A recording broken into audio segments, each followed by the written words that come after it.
lymphatic system has various organs. We'll talk about function of the various organs a little later. But essentially, major component of it are all these lymphatic vessels. So the lymphatic system essentially is going to help circulate the body fluids along with the cardiovascular system.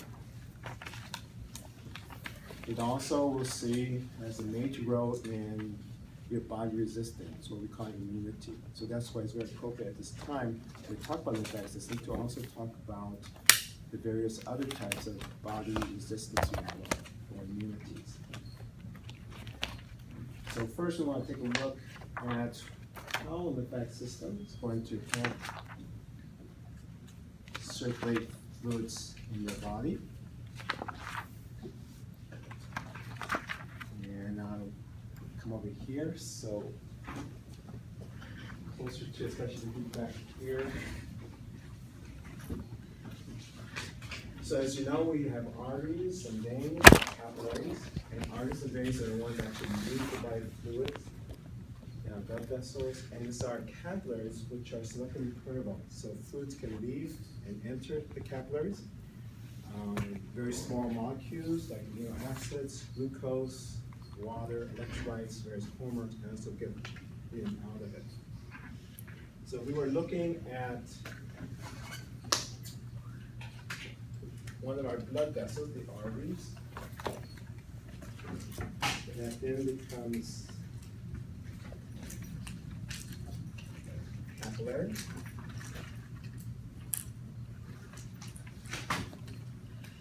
And then becomes a vein.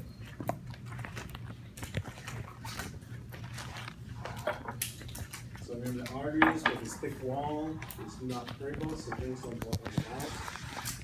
So essentially our cells and bodies will be outside these blood vessels. And we need to be able to get the oxygen that's in the blood to the cells and get the carbon dioxide from the cells back into your blood vessel, as well as nutrients, waste has to go in and out. So it's like a capillary that we're going to do that. Now, when we get down to capillaries, we see that the blood pressure will be approximately 35 millimeters of mercury.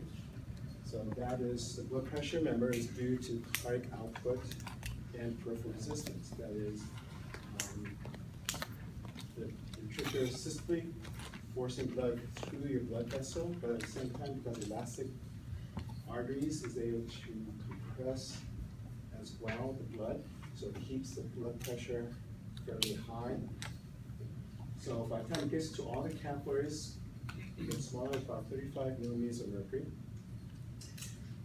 But when it gets to your capillaries, then the fluid can leave. Some of the fluid can leave. But there's other forces that's into play here. There's also something we call osmotic pressure. And let's see, your book says that osmotic pressure is 25 millimeters of mercury of pressure.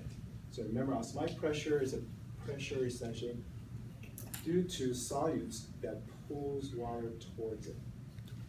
So blood plasma has plasma protein, but most of our tissue spaces, interstitial fluid, have very little protein. So the protein is actually going to cause osmotic pressure to pull fluid into the blood capillary.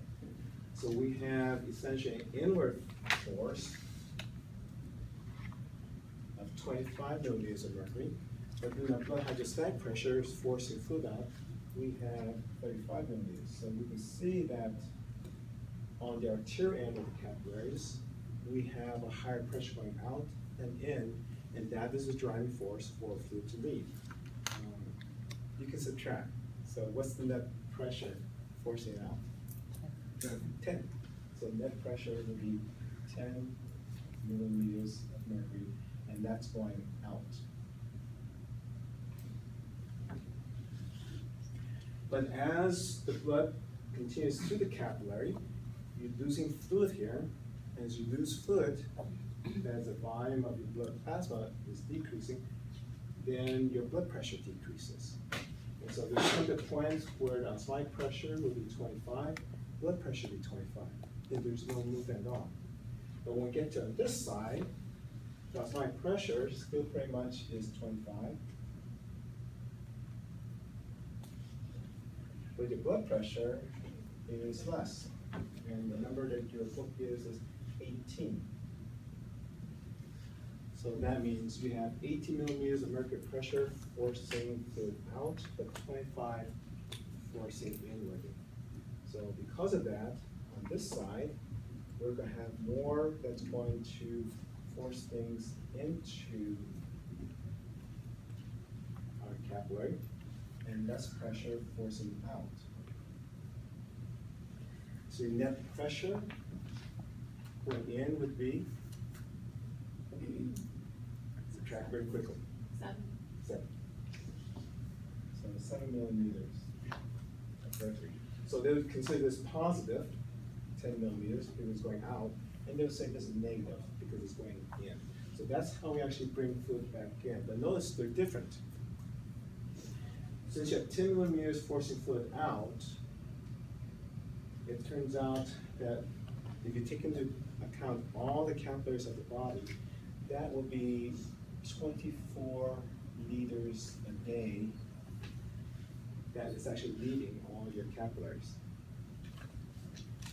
So about 24 liters a day leaving all capillaries. But because you have less pressure pulling back in, you're only getting 20.4 liters a day going back in. So there's an imbalance here, an imbalance of 3.6 liters. So that means one day, if you did not do anything but have this, you will lose 3.6 liters of fluid from your blood into tissue space. And you remember what your blood volume is? The average is about 5 liters. So you're going to lose a lot of that fluid. Okay? So that's why we need a second method of drainage. And that second method of drainage are these lymphatic capillaries. So we have lymphatic capillaries. They're blind capillaries. So what they mean by blind capillaries is this is a continuous capillary where it's continuous with an artery and a vein. But a blind capillary just starts as a sac, and then it continues on to connect with other lymphatic vessels and works the way through the body.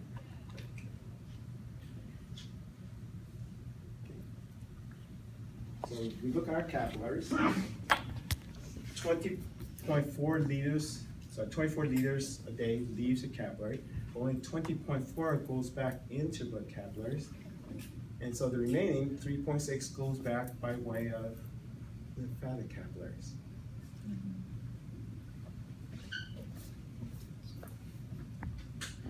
So we have our 3.6 liters a day going back into lymphatic capillaries. And all these lymphatic capillaries lead into large lymphatic vessels until they finally come back into the cardiovascular system. Okay. There happens to be 2 major lymphatic vessels that will return it back into the cardiovascular system. It's called the thoracic duct and the right lymphatic duct. They both go into the subclavian. The right lymphatic duct goes into the right subclavian, and then the thoracic duct goes into the left subclavian. Do you remember this one? It was on this model here. So many of the lymphatic vessels, capillaries, the large lymphatic vessels, converge on the thoracic duct and drains into the left subclavian. But some of them are going to drain into the right lymphatic duct. And the distribution is shown here. So pretty much all the lymphatic vessels from the right head and neck region, from the right thoracic wall, and from the right upper limb goes into the right lymphatic duct. Whereas lymphatic vessels that's draining left head and neck, left thoracic wall, left upper limb, and everything below the diaphragm which means all the abdominal region, pelvic region, two lower limbs, they go into the thoracic duct. Now let's take a look at this lymphatic vessel once more. The lymphatic capillaries is just an endothelium, like your blood capillary. But major difference,